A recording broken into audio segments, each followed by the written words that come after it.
امت کی ریاست، کون امت کے مسائل کو اپنے ہاتھ میں لے گا اور کس عنوان سے لے گا، یہ بحث جاری ہوئی اور اس کے آثار آج تک ہمیں نظر آ رہے۔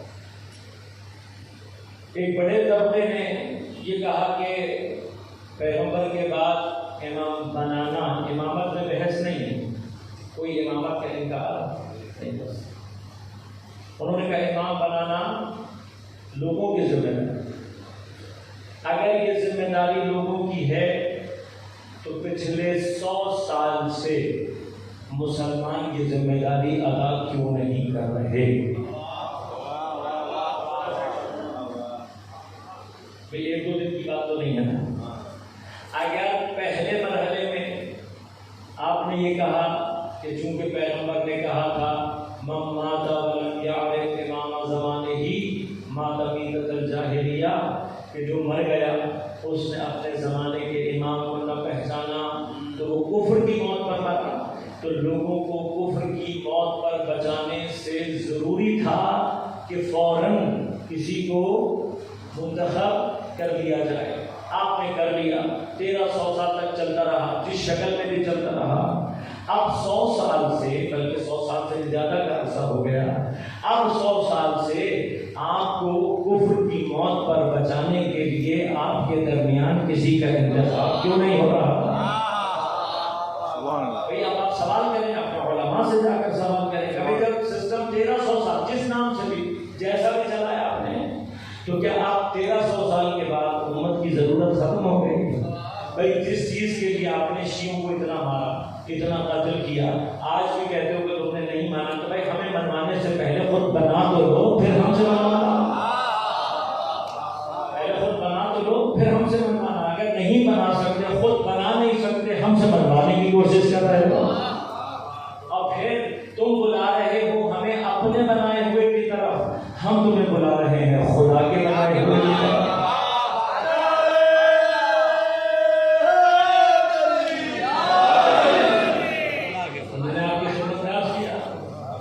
ہم سے اگر زیادہ سے زیادہ کوئی سوال ہوگا بھی، اگر تم صحیح ہوئے تو ہم سے جو سوال ہوگا وہ یہی ہوگا کہ بھائی تم نے کیا کیا، تو ہم بتا دیں گے کہ بھائی ہمیں شبہ ہوا تھا، ہم سمجھے تھے کہ پروردگار تو بنائے گا، جو روایات ہمارے پاس موجود تھیں اس کے حساب سے جو ہمیں امام سمجھ آئے ہم نے مان لیے ہیں، تو جواب تو ہے نا ہمارے پاس۔ لیکن اگر تم سے خدا نے پوچھ لیا کہ جب میں نے بنائے تھے تو تمہیں کس نے حق دیا تھا؟ میں تو قرآن سے مزاج جاننا چاہتا ہوں پروردگار کا، ایک نہیں کئی مقامات پر اللہ تعالیٰ نے ارشاد فرمایا وَكَذَلِكَ جَعَلْنَا لِكُلِّ نَبِيٍّ عَدُوًّا شَيَاطِينَ مِنَ الْإِنسِ وَالْجِنِّ۔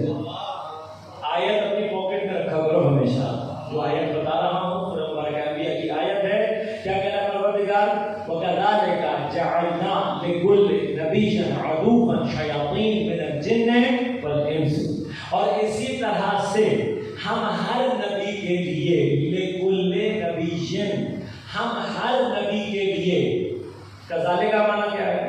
بھئی جیسے ہم نبی بناتے ہیں، جیسے ہم نبی بناتے ہیں، ہمارا کام ہے نبی بنانا، اسی طرح سے جعلنا ہم ہی بناتے ہیں لِكُلِّ نَبِيٍّ، ہر نبی کے لیے عدو دشمن، شیاطین من الجن والانس، ہم ہر نبی کے لیے دشمن بھی بنا۔ جب اللہ کا کام دشمن بنانا ہے تو ہادی کا انتخاب تمہارے ہاتھ میں کیسے دے سکتا ہے؟ میں ذرا سی بات کو بدل دوں، تم تو اپنی مرضی سے اللہ کے دشمن نہیں بن سکتے، اللہ کے خلیفہ کیسے بنو گے؟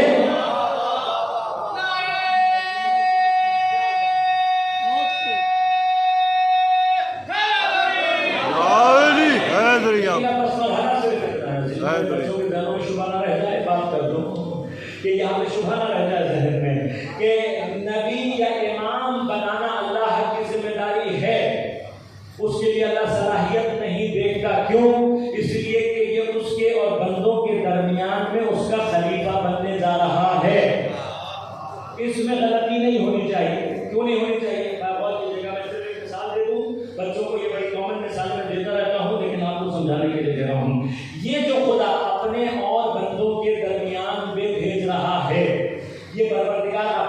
طرف سے بنا کر کیوں بھیج رہا ہے، اس کا اختیار لوگوں کو کیوں نہیں دیا، اس کا جواب دے رہا ہوں. غور کیجیے گا، یاد رکھیے گا، انسان اپنے کاموں میں، اپنے علم کے مراتب میں جہاں کہیں پر بھی کسی مرحلے میں خود نہ پہنچ سکے، اس کی دسترس میں نہ ہو، اور وہ وہاں درمیان میں کسی واسطے کا محتاج ہو، وہاں پر عقل کا تقاضا کیا ہوتا ہے کہ وہ واسطہ پرفیکٹ ہونا چاہیے، اس واسطے میں کوئی ایرر نہیں آنا چاہیے. یہ عقلی بحث ہے. میں آپ کو مثال دیتا ہوں، بات آپ کو سمجھ میں آ جائے گی. یہاں پر اس وقت مثلا موبائل کی ویوز جا رہی ہیں یا نہیں جا رہی ہیں؟ ہم میں سے کوئی درد کر سکتا ہے؟ کوئی ایسا ہو کہ نہیں میرے کان میں خود ہی سسٹم لگا ہوا ہے، مجھے موبائل کی ضرورت نہیں ہے کوئی ایسا؟ وائی فائی یہاں آ رہا ہے یا نہیں آ رہا؟ آ رہا ہے نا، وائی فائی یہاں پر موجود ہے. کوئی ہے جو کہے کہ مجھے موبائل کی ضرورت نہیں ہے، کسی ڈیوائس کی ضرورت نہیں ہے، میں ایسے ہی آٹومیٹیکلی عالم انٹرنیٹ سے اپنے آپ کو کنیکٹ کر سکتا ہوں؟ بھائی ہے نا، عالم ہی ہے نا، انٹرنیٹ اب ایک عالم بن گیا ہے یا نہیں؟ ایک پورا عالم ہے، ایک پورا جہان ہے. آپ کہتے ہیں نا انٹرنیٹ ورلڈ، کہتے ہیں نا یہ لفظ استعمال کرتے ہیں، یعنی پورا ایک جہان، میٹا ورلڈ، پوری آپ نے کہا ایک پوری دنیا، ایک پوری یونیورس، ایک پورا جہان، ایک پورا عالم بن چکا ہے. اچھا پہلے میں ذرا بچوں سے یہ پوچھ لوں، تھوڑا سا متوجہ کرتا ہوں، یہ جو تم انٹرنیٹ کا عالم کہہ رہے ہو، یہ دکھا سکتے ہو؟ کوئی ہے جو مجھے ذرا دکھائے کہ انٹرنیٹ ہے کہاں پر، کیسا ہوتا ہے، کہاں ہوتا ہے؟ کوئی دکھا سکتا ہے؟ کوئی نہیں دکھا سکتا ہے یا نہیں؟ کوئی ہے یا نہیں ہے؟ دکھا سکتے ہو یا نہیں؟ ہاں، یہ تو تمہارا اپنا بنایا ہوا ہے، اپنا بنایا ہوا انٹرنیٹ کا نظام. ہاں، وہ دکھا نہیں سکتے تو مجھے. ہاں، ایک ڈیوائس کے ذریعے سے کنیکٹیوٹی دے سکتے ہو، لیکن دکھا سنائی سامنے لا سکتے ہو؟ کچھ نہیں کر سکتے. اپنا بنایا ہوا انٹرنیٹ نظر نہیں آتا، خدا دیکھنے کی باتیں کرتے ہو.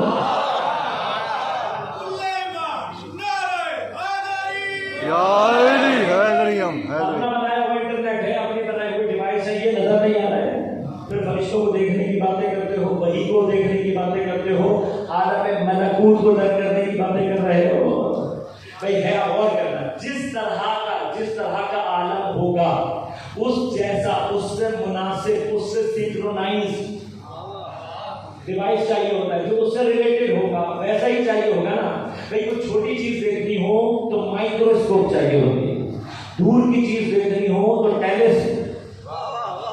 یہ تو نہیں کر سکتے نا کہ ٹیلیسکوپ سے تم چھوٹی چیز دیکھنے کی کوشش کرو اور مائکروسکوپ سے دور کی چیز دیکھیں، نہیں کر سکتے نا. بھائی ہر جہت، ہر ڈائمینشن، ہر چیز کی جہت کے مطابق ڈیوائس چاہیے ہوتا ہے. اب اگر انٹرنیٹ سے کنیکٹ کرنا ہے تو وہ ڈیوائس چاہیے کہ جو انٹرنیٹ کے ساتھ ہم آہنگی رکھتا ہو تو چلے گا. آپ کے پاس ہوگا تو آپ انٹرنیٹ سے کنیکٹیوٹی پیدا کر سکتے ہو. ہاں، اب ایک مثال اور بھی دیتا ہوں یہاں پہ کہ اب یہی موبائل ہے. اب آپ غور کیجیے گا، کچھ موبائل ہیں جن کے اندر وائی فائی لگا ہوتا ہے، کچھ میں نہیں لگا ہوتا، ایسا ہی ہے نا. اب میں وہ موبائل کے جس کے اندر وائی فائی نہیں لگا ہوا، جتنا مرضی قیمتی ہو، سونے کا بنا ہوا ہو، جتنا پرانا ہو، جتنا آزمودہ ہو، میں کہوں کہ بہت پرانا موبائل ہے، میں نے بڑا آزمایا، میرا بڑا پرانا رفیق ہے، میرا بڑا پرانا ساتھی ہے، میرا بڑا مخلص ہے، یہ بڑا مہنگا ہے، ہاں، جنگلوں میں میرے کام آیا، غاروں میں میرے کام آیا، پتہ نہیں کہاں کہاں میرے کام آیا، یہ بڑا زبردست ہے، بڑا پرانا ہے، میرا بڑا دوست ہے. ہاں، یہ موبائل، لیکن اس میں وائی فائی نہیں. ہاں، اس میں وائی فائی نہیں ہے، لیکن یہ دوسرا موبائل ہے، ذرا جوان سا ہے، مہنگا بھی نہیں ہے.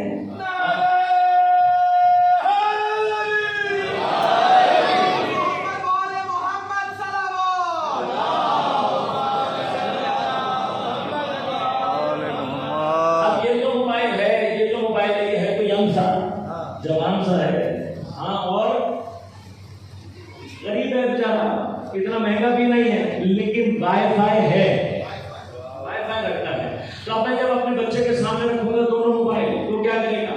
وہ کہے گا مولانا یہ جتنا بھی تمہارا لاف، پرانا رفیق ہو، پرانا ساتھی ہو، جتنا مخلص ہو، جتنا بوڑھا ہو، جتنا جو ہو، مجھے نہیں چاہیے، یہ نہیں چاہیے. کیوں نہیں چاہیے؟ کہا بھائی مجھے انٹرنیٹ سے کنیکٹیوٹی پیدا کرنی ہے.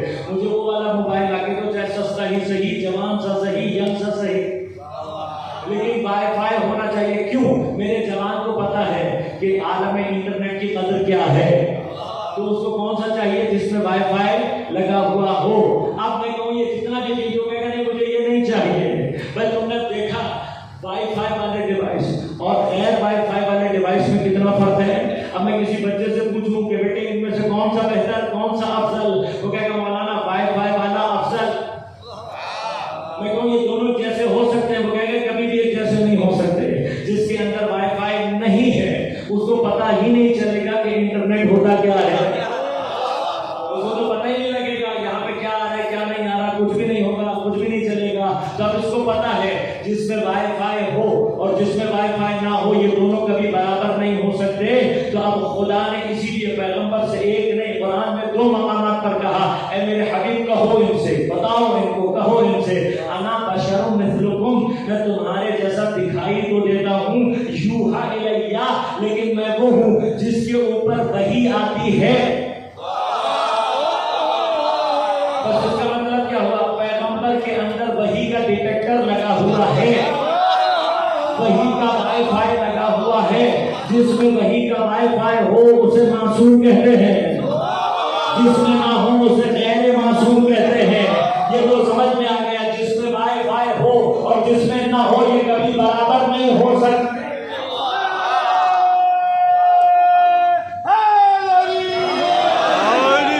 کبھی بھی برابر نہیں ہو سکتے، کبھی بھی برابر نہیں ہو سکتے۔ اب جو تمہارے پاس وائی فائی کا ڈیوائس ہے تم استعمال کر رہے ہو، ہم آج کل کر رہے ہیں انسان، اسی وائی فائی ڈیوائس سے آپ نے G P S system download کیا ہوا ہے اپنے لیے، راستے اب کوئی لوکیشن نہیں مانگا، راستے کوئی نہیں پوچھتا، ایڈریس کوئی نہیں پوچھتا، کیا کہتے ہیں کہ بھائی لوکیشن بھیج دو، ہاں یہ کہتے ہیں نا لوکیشن بھیج دو۔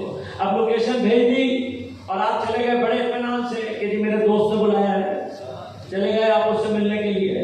اب آپ لوکیشن پر پہنچ کے کہہ رہے بھائی میں آ گیا، تو کہ میں بھی کھڑا ہوں،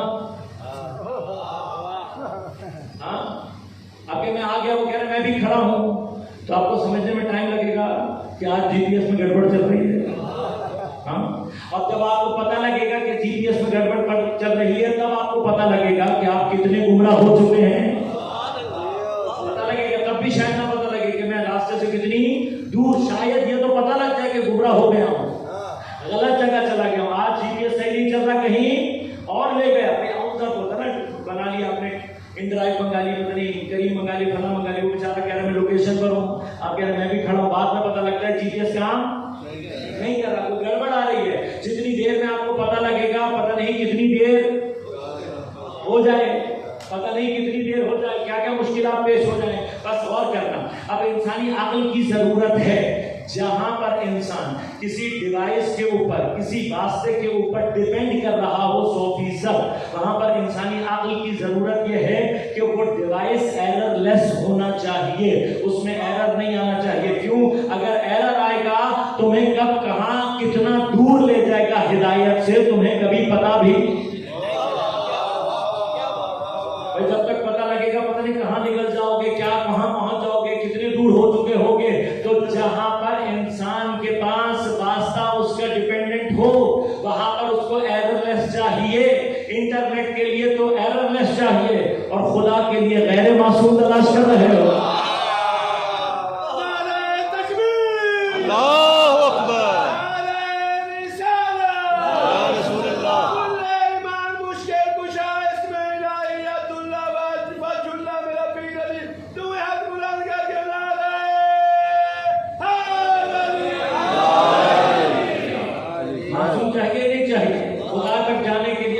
چاہیے یا نہیں؟ اب یہ ہماری مشکل ہے کہ ہم نے اپنے بچوں کو عالم ملکوت کا بتایا ہی نہیں۔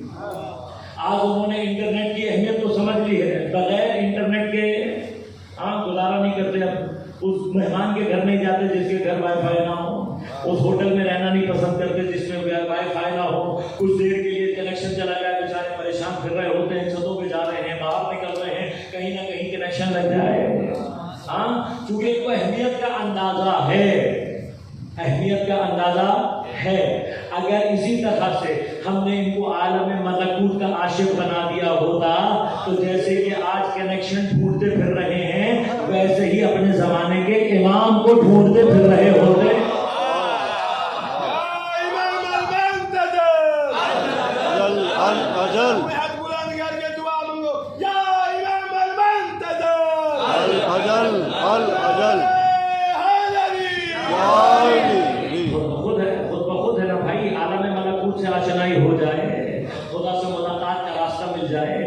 یہ امام کو بھی ایسے ہی ڈھونڈیں گے جیسے آج انٹرنیٹ کا کنیکشن تلاش کرتے پھر رہے ہیں. اب ہوتا کیا ہے آپ کے گھر میں، اب تو خیر زمانہ چلا گیا، لیکن ہوتا کیا ہے آپ جس کمپنی کی ڈیوائس لوگے وہ کہے گا سم بھی میری ہی ڈالو، ایسا ہی ہے نا. بھائی آپ زوم کی ڈیوائس لوگے اور اس کے اندر کسی اور کا ڈالو گے تو کہے گا کام نہیں، کیوں نہیں کرے گی؟ وہ کہے گا بھائی اگر آپ کو بیسٹ پرفارمنس چاہیے، ہاں ہمارے ڈیوائس ہماری آپ کو بہترین سروس چاہیے تو پھر ڈیوائس بھی ہمارا ہونا چاہیے. کیوں؟ اس لیے کہ جو ڈیوائس ہم بنا رہے ہیں اس کے اندر جو کچھ ہم لگا رہے ہیں ان کی آپس میں سنکرونائزیشن ہے. آپ کمپنی سے چیز لے آؤ، اس کے اندر اپنی کوئی چیز لگانے کی کوشش کرو تو وہ نہیں چلے گی، اگر چلے گی بھی تو پتہ نہیں کیسی چلے گی. پھر آپ شکایت کر کے کہو بھائی نہیں چل رہا، وہ آئے گا دیکھے گا، سب سے پہلے کیا کہے گا کہ بھائی تمہیں کس نے کہا تھا کہ تم اپنا بنایا ہوا؟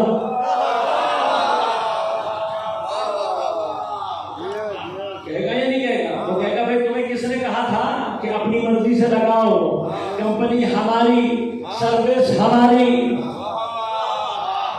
تو پھر ڈیوائس بھی ہماری. یہی تو خدا کہہ رہا ہے دین میرا، شریعت میری، کتاب میری، نبی میرا، تو پھر امام بھی میں ہی بناؤں گا.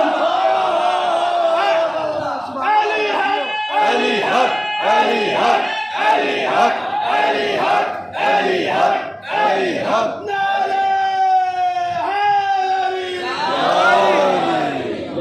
لہذا مسئلہ ہوتا ہے نا، کسی اور کمپنی کا لگایا پتہ نہیں کیسا چل رہا ہوگا، کہاں کا کہاں لے جائے گا. اس لیے خدا چاہتا ہے اپنے اور بندوں کے درمیان کہیں اب اور کی جگہ.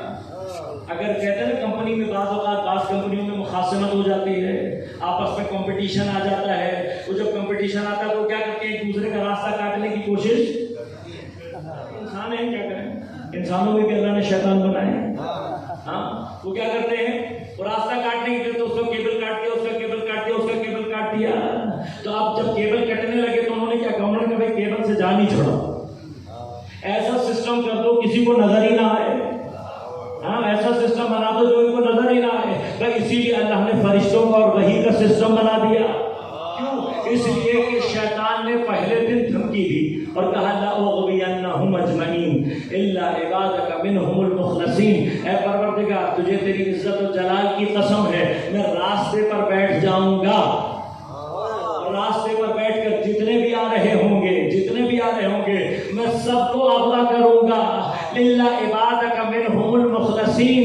لیکن پہلے ہی دن جانتا تھا سارے تار کاٹ سکتا ہوں جن کو اللہ نے پاک کیا ہو. مخلص ایک ہوتا ہے مخلص. مخلص وہ ہوتا ہے جو خود کو خالص کرے، جو خود کو خالص کرے. خالص یعنی پاک کرنا. آپ کو پتا ہوگا ہر طرح کی نجاست سے، رچ سے، عیب سے، ملاوٹ سے. آپ کہتے ہیں خالص دودھ ہے. کیا مطلب ہوتا ہے کہ بھئی ہم نے پانی نہیں ملایا، ہم نے اس میں کوئی اور چیز. خالص کا مطلب کیا، کوئی عیب، کوئی نجاست، کوئی رچ کچھ بھی اس کے اندر نہیں ہے، کوئی عیب، کوئی ملاوٹ کچھ بھی نہیں ہے، خالص ہے. تو جو خود اخلاص پیدا کرے اسے مخلص کہتے ہیں، اور جسے خدا خالص کرے اسے مخلص کہتے ہیں. اب مجھے نہیں پتا کہ اللہ نے کس کو خالص کیا کس کو نہیں کیا، لیکن آیت نے تعارف کرا دیا انما یرید اللہ لیذھب عنکم الرجس اہل البیت ویطہرکم تطہیرا.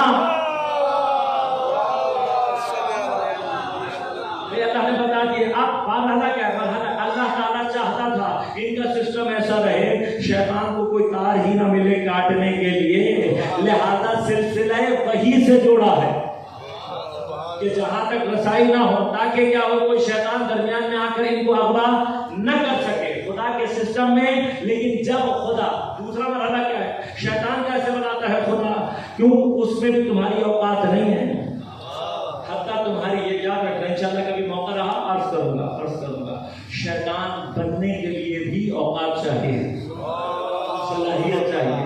یعنی ہم اگر کوئی اپنی مرضی سے چاہے بھی تو شیطان نہیں بن سکتا. وہاں پر بھی کچھ نہ کچھ ایسا کرنا پڑتا ہے کہ خدا چاہے کسی کو. یعنی کوئی خدا کے سامنے جب اپنے آپ کو ثابت کرتا ہے تو خدا اس کو شیطان بناتا ہے.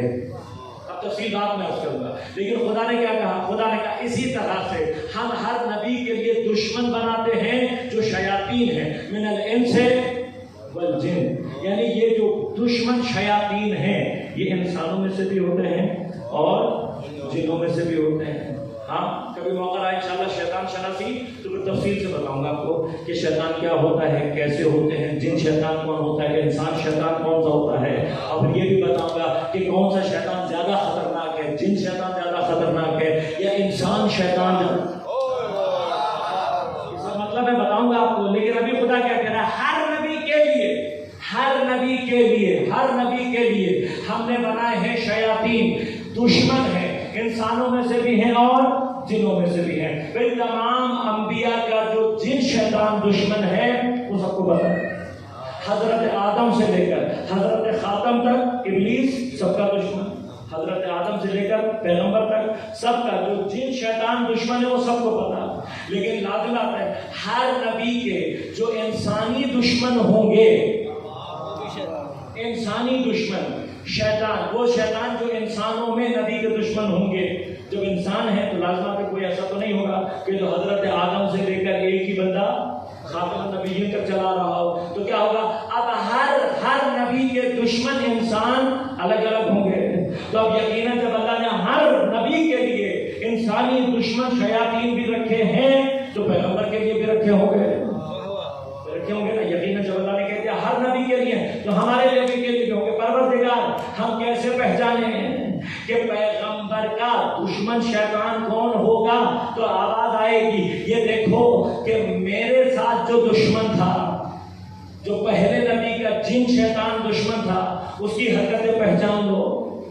ہر نبی کا انسانی دشمن شیطان خود بخود سمجھ میں آ جائے گا. تو اب جو حضرت آدم کے ساتھ ابلیس دشمن تھا، کیا کیا اس نے؟ پہلے اللہ کے انتخاب کے مقابلے پر آواز اٹھائی، پھر خدا کے اوپر اعتراض کیا، پھر خدا کو بنانے نہیں دیا.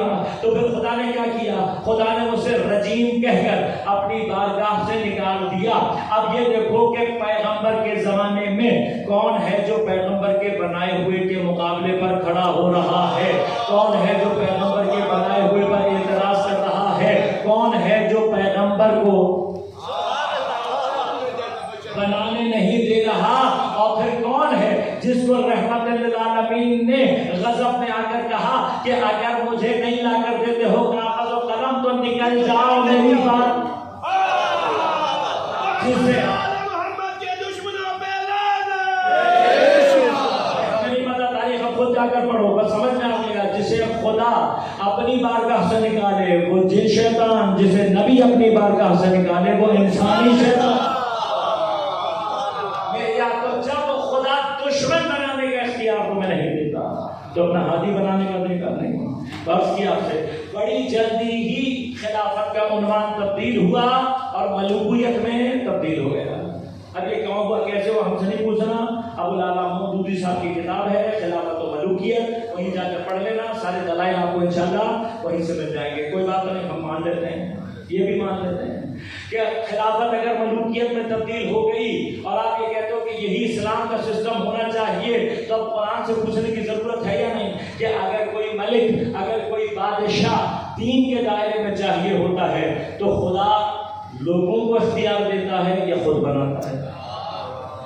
تو اب سورہ مبارک بقرہ کی 246 نمبر آیت ہے. خدا نے بنی اسرائیل کا ایک واقعہ نقل کیا. میں تفصیل میں نہیں جاؤں گا، دامن وقت میں گنجائش کم ہے، کوشش کروں گا تھوڑی تیزی کے ساتھ آگے بڑھوں کیونکہ میں نے مطلب کو انشاءاللہ آخر دن تک کہیں پہنچانا ہے. حالات کیا ہیں بنی اسرائیل کے؟ حالات یہ ہیں کہ تاریخ نے لکھا کہ جب، اور اگر تاریخ پڑھنی ہے تو اس کو ابن خلدون نے بھی لکھا، اس کو طبری نے بھی لکھا. کیا لکھا؟ کہ جب بنی اسرائیل نے انبیاء کی بات ماننا چھوڑ دی اور اپنے لوگوں کو بنا کر حکمران اور ان کے پیچھے چلنا شروع کیا تو اللہ نے ان کے اوپر بدبختی کو نازل کرنا شروع کر دیا. اور پھر 1000 سال ان کے بدبختی کے گزرے، یہاں تک کہ اللہ نے ایک ظالم حکمران جالوت نامی ان کے اوپر مسلط کیا. اس نے اس کو اتنا مارا، یہ جہاں آباد ہوتے تھے ان کو مارتا تھا، ان کے نوجوانوں کو قتل کرتا تھا، عورتوں اور بچوں کو زندہ چھوڑتا تھا، بعض عورتوں کو تھا، حتیٰ اتنا مارا کہ ان کے پاس ایک حضرت موسیٰ کی بقیجات میں سے ایک تابوت تھا جسے تابوت سکینہ کہتے ہیں، وہ بھی لے گیا۔ اب جب لے گیا تابوت سکینہ تو پھر یہ بالکل ہی بے آسرا ہو، اور جب ان کے اوپر حالات بہت خراب ہوئے تو یہ آئے اپنے نبی کے پاس، اور اپنے نبی سے آ کر انہوں نے کہا کہ اب ہم نے تو اپنے بنائے ہوئے دیکھ لیے، اپنے بنائے ہوئے کا نتیجہ زوال اور بدبختی۔ تم نے بھی دیکھ لیا اپنا نتیجہ، اپنے بنانے کا نتیجہ دیکھ لیا، آج پوری دنیا میں زوال اور بدبختی دیکھ رہے ہو، یہ اسی کا نتیجہ ہے۔ لیکن وہ آئے، یاد رکھے، وہ آئے، انہوں نے آ کر اپنے زمانے کے پیغمبر جن کا تاریخ میں نام لکھا ہے جناب اشموئیل علیہ السلام، ان کے پاس آئے اور ان سے آ کر کہا اے اللہ کے نبی، آپ ہمارے لیے کوئی بادشاہ مقرر کریں۔ آپ کیا کریں؟ ہمارے لیے کوئی بادشاہ مقرر کریں۔ بس ان کو یہ بھی پتا تھا نبی مقرر کرنا ہمارے بس کی بات نہیں ہے، اور اپنے بنائے ہوئے بادشاہ بھی دیکھ لیا، آ کر کیا کہا آپ ہمارے لیے بادشاہ بنائیں تاکہ ہم اس کے ساتھ جہاد کریں، قتال فی سبیل اللہ کریں۔ تو جب انہوں نے کہا تو حضرت نے جواب کیا دیا کہ ایسا نہ ہو کہ جب بنے تو تم منکر ہو جاؤ، ابھی تو کہہ رہے ہو پھر جب بنے تو منکر ہو جاؤ۔ انہوں نے کہا نہیں، ہم کیسے منکر ہو سکتے ہیں، ہم نے اتنی مار کھائی، اتنی تکلیفیں اٹھائی ہیں، اب جو بنے گا اس کو مانیں گے۔ تو اب خدا کیا کہہ رہا ہے؟ آیت نمبر 246 آئے تھے کس کے پاس؟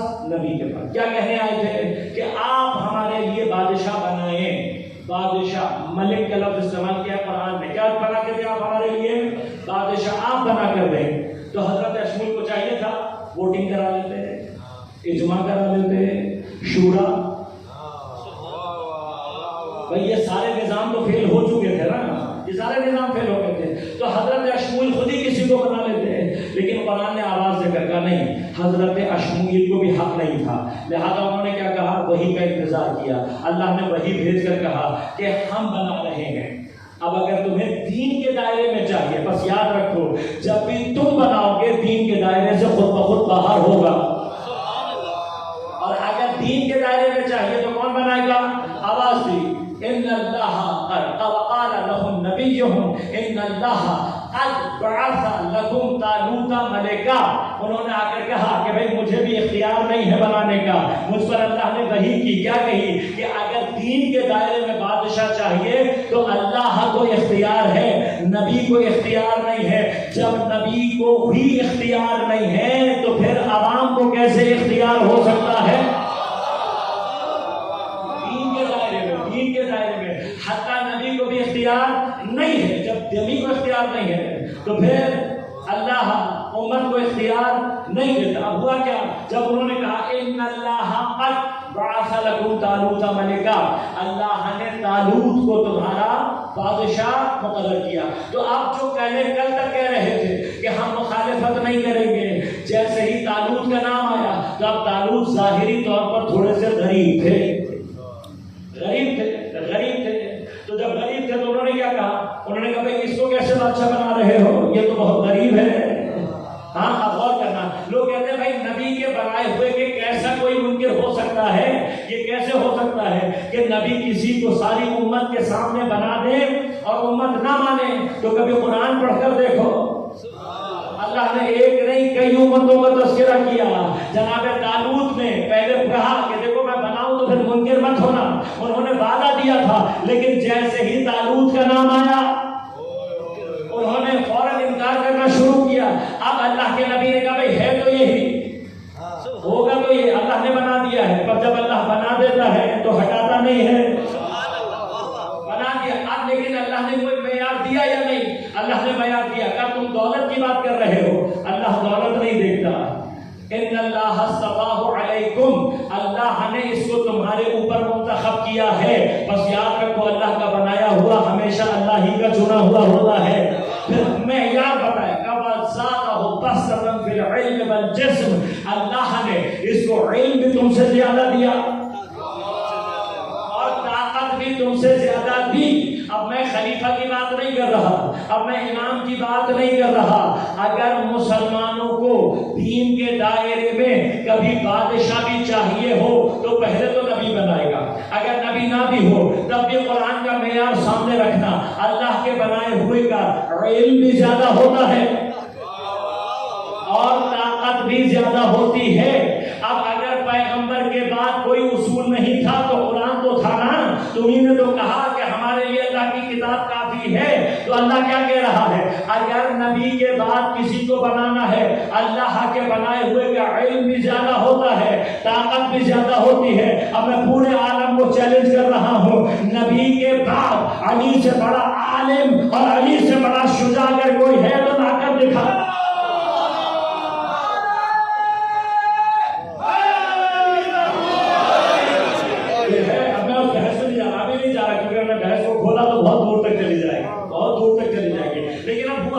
ہوا یہ کہ جب انہوں نے نہیں مانا تو اللہ کے نبی نے کہا کہ آیت تمہیں میں نشانی بھی بتاتا ہوں. نشانی کیا ہے؟ نشانی یہ ہے کہ وہ جو تابوت سکینہ تمہارے پاس سے چلا گیا تھا نا وہ واپس آ جائے گا. بس یاد رکھنا, یاد رکھنا, اللہ کا بھیجا ہوا تابوت سکینہ ہے. اور اللہ نے کیا کہا؟ اللہ تمہیں ہمارے پاس واپس بھیجے گا. کیوں؟ کہ یہ جب آئے گا, یہ تابوت کیا ہے؟ فیہ سکینہ من ربکم, تمہارے پروردگار کی جانب سے اس کے اندر سکینہ ہے, وقار ہے, اطمینان ہے. اور کیا ہے؟ مما ترکا, اس کے اندر وہ چیز ہے جو چھوڑ کر گئے ہیں آل موسیٰ و آل ہارون. اس کے اندر وہ ہے جو ہارون اور موسیٰ کا چھوڑا ہوا ترکہ ہے. اب یہ اللہ کی علامت ہیں. جو معصوم چھوڑ جائے وہ اللہ کی آیت بن جاتا ہے, آیت بن جاتا ہے. اب یہ جو تابوت سکینہ ہے, اس تابوت سکینہ میں کیا تھا بھائی؟ کیا چیز کی میں تفصیل میں نہیں جا رہا, اصول کو سمجھ رہا ہوں, کل بات کو یہیں سے آگے چلاؤں گا. یہ تابوت سکینہ کیا ہے؟ تابوت سکینہ کہتے ہیں وہ تابوت ہے کہ جس میں حضرت موسیٰ کی والدہ نے, حضرت موسیٰ کو جب اللہ نے وحی کی, وَأَوْحَىٰ رَبُّكَ إِلَىٰ أُمِّ مُوسَىٰ, تیرے پروردگار نے حضرت موسیٰ پر وحی کی. جب آئی تو حضرت کو کیا کہا؟ اللہ نے کہا کہ اس تابوت میں لٹا کر اپنے بچے کو دریا کے حوالے کر دو. بس یاد رکھنا, اپنے زمانے کی معصومہ خدا کے کہنے پر اپنے بچوں کو دریاؤں کے حوالے کر دیتی ہیں. اپنے زمانے کے لیے معصومہ ہو, لہذا کیا کیا آپ نے؟ حضرت موسیٰ کو لٹایا, تابوت میں ڈال دیا, اور تابوت کیا ہوا؟ دریائے نیل کے اس کونے سے چلا اور بہتا ہوا اس کونے میں ہارون اس کے فرعون کے محل میں پہنچ گیا. وہاں پر کی حضرت آسیہ ایک سیدہ کی آغوش سے چلا دوسری سیدہ کے آغوش میں. خدا نے اپنے نبی کی حفاظت کی. ایک سیدہ کے آغوش سے چلا دوسری سیدہ کے آغوش میں جناب آسیہ سلام اللہ علیہ کے پاس پہنچ گیا. اب اتنی سی دیر کے لیے حضرت موسیٰ اس تابوت میں لیٹے تھے. اللہ نے کیا کہا؟ اللہ نے کہا کہ جب اتنی دیر کے لیے, تھوڑی دیر کے لیے حضرت موسیٰ تابوت میں لیٹے تو اللہ نے کیا کہا؟ اب میرا نبی سے منسوب ہو گیا ہے تو میری طرف سے اس کے اندر سکون بھی ہے, شفا بھی ہے, تمہارے مسائل کا حل بھی اسی کے اندر ہے. اب وہ جو کہتے ہیں کہ تم جو جاتے ہو زیارت کرنے, وہ جو تم جاتے ہو, یہ جو زری بنی ہے, اس سے اپنے آپ کو مسکیوں کرتے ہو, ان سب کے لیے جواب ہے یاد رکھنا. معصوم اگر کسی تابوت میں کچھ دیر کے لیے لیٹ جائے تو وہ باعث رحمت و برکت و سکینہ بن جاتا ہے. تو اب جس زمین کے ٹکڑے پر معصوم 1000 سال سے موجود ہو, وہ زری کیسے شفا نہیں دے سکتی, کیسے وقار و سکون نہیں دے سکتی, کیسے جبرائے حاجات نہیں بن سکتی.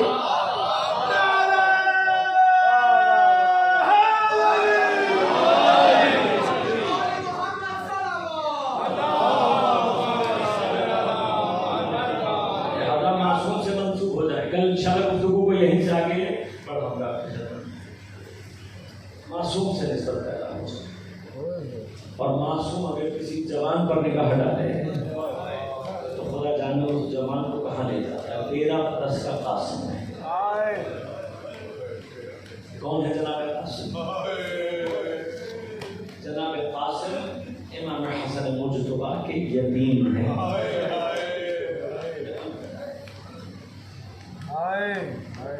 مقتل میں نے نہیں دیکھا کسی کو امام حسین سے اتنی محبت ہو اور امام حسین کو کسی سے اتنی محبت ہو جتنی امام کو قاسم سے تھی اور قاسم کو امام حسین.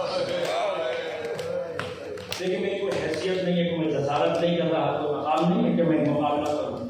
یہاں تو ہر کوئی حسین کا قاسم ہے، یہاں تو سبھی اعلیٰ اور افضل ہے. کا مقایسہ مقابلہ نہیں ہے، میں تاریخ کی حقیقت بیان کر رہا ہوں. جو تاریخ میں لکھی کیوں جناب قاسم سے اتنی محبت کیوں تھی؟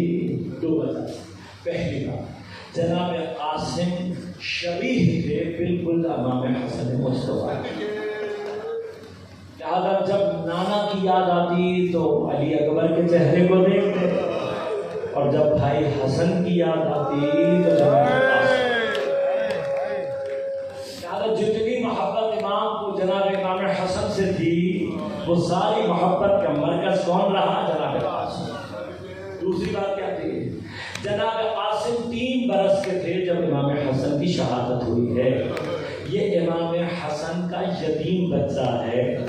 امام نے امام حسن کے یتیم کو اپنے بچوں سے زیادہ پیار کر کے پالا ہے. اور یہ امام حسین کا حسینیوں کے لیے پیغام ہے.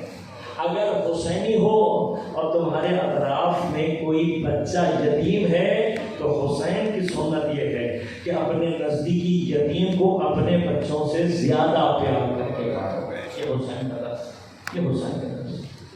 اپنے بچوں سے اتنا پیار علی اکبر سے نہیں کیا حسین نے جتنا قاسم سے. اتنا خیال اپنے علی اصغر کا نہیں رکھا جتنا قاسم کا رکھا. اس وجہ سے حضرت کو قاسم سے اور قاسم کو حضرت سے محبت. لہذا کسی کو امام نے اتنی مرتبہ رد نہیں کیا جتنا قاسم کو رد کیا. جب جناب قاسم آتے امام کوئی نہ کوئی بہانہ کر کے پلٹا دیتے. دوسری وجہ کیا ہے؟ دوسری وجہ یہ ام فروا کا اکیلا سہارا ہے. تو بھابھی کا خیال بھی ہے، امام کی نشانی بھی ہے، حسن مصطفیٰ کا یتیم بھی ہے. اتنی مرتبہ رد کیا، اتنی مرتبہ رد کیا کہ بالآخر قاسم خیموں کی پشت پر جا کر گھٹنوں میں سر دے کر رونے لگے. اور روتے ہوئے جناب قاسم کا دھیان اس تعویذ کی طرف گیا جو بابا کی جانب سے بندھا ہوا تھا. اور بابا کی وصیت یہ تھی، قاسم اگر کسی مشکل میں گرفتار ہو جاؤ تو یہ کھول کے پڑھو. جناب قاسم نے سوچا کہ اس سے بڑی مشکل کیا ہو سکتی. ایک مرتبہ کھولا اور تاریخ کہتی ہے جیسے ہی عبارت پڑھی تو روتے ہوئے قاسم کے چہرے پر مسکراہٹ. آنسوؤں کو پوچھتے ہوئے دوڑتے ہوئے امام کی خدمت میں آئے اور آ کر وہ نامہ امام کی خدمت میں دیا. امام نے بھائی کی عبادت کو پڑھا، آنکھوں سے آنسو جاری ہوئے اور جناب قاسم سے کہا جاؤ قاسم جاؤ اپنی ماں سے رخصت لے کر آؤ، اپنی ماں سے اجازت لے کر آؤ. تاریخ میں لکھا جناب قاسم گئے اور فوراً ہی واپس آ گئے. جناب ام فروا نے اپنا بیٹا حسین پر قربان کرنے میں 1 سیکنڈ کی دیر بھی. بہت آسان ہے نا ہمارے لیے کہنا، سننا آسان. جانتے ہو قاسم کون ہے؟ یہ قاسم وہ ہے، جناب قاسم وہ ہے دشمن کی فوج کے لوگوں کے الفاظ ہیں. دشمن کی فوج کے لوگوں کے الفاظ ہیں.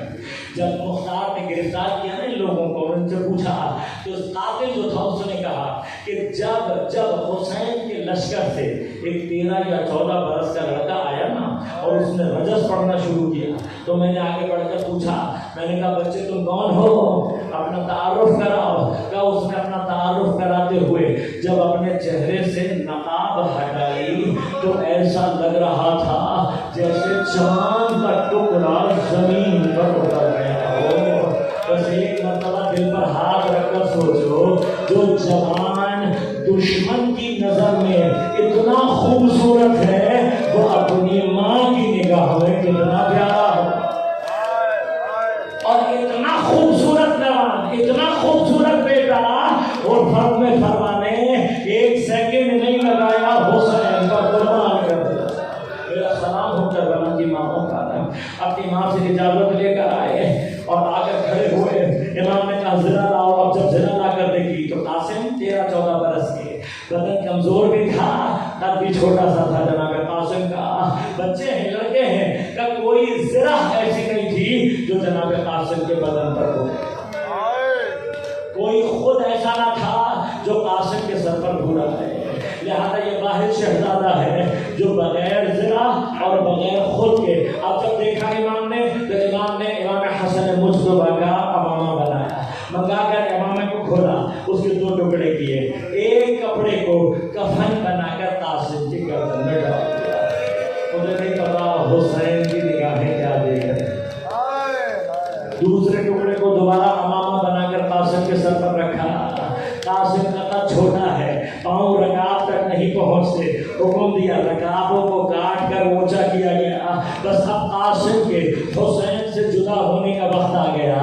تاریخ کہتی ہے کسی کو اپنے سینے سے لگا کر حسین نے اتنا گریہ نہیں کیا، اتنا گریہ کسی کے لیے نہیں کیا جتنا قاسم کو سینے سے لگا کر روئے۔ بعض مقاتل نے لکھا حسین اتنا روئے، اتنا روئے، اتنا روئے کہ حسین کے اوپر غشی جاری ہو گئی۔ حسین علیہ السلام کو غشی سے اٹھایا گیا، قاسم کو سوار کیا گیا۔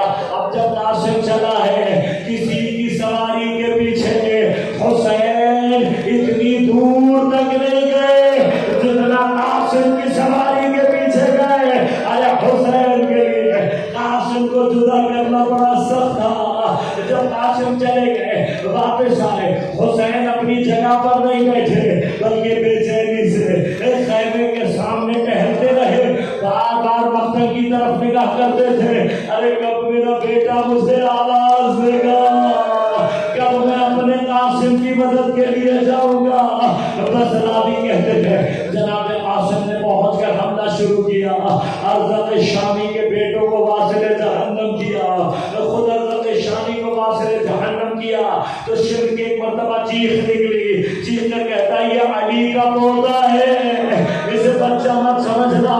بس ایک ساتھ 2 لشکروں کو حکم دیا، 2 لشکروں نے مل کر حضرت پر حملہ کیا۔ بس قاسم کا قاسم شہزادہ حسن کا بیٹا اب بدن پر ذرا نہیں ہے، جو تیر آتا ہے بدن پر لگتا ہے، جو نیزہ آتا ہے بدن پر لگتا ہے، تلوار کا زخم بدن پر لگتا ہے، لیکن میرا شہزادہ بہت دیر تک لڑتا رہا۔ بس ہزاروں اتنے میں کسی نے گرد کا حملہ کیا، گرد بھاری بہت تھا، جناب قاسم نے اپنی تلوار سے گرد کو روکا تو صحیح، لیکن گرد پیشانی پر آ کر لگایا۔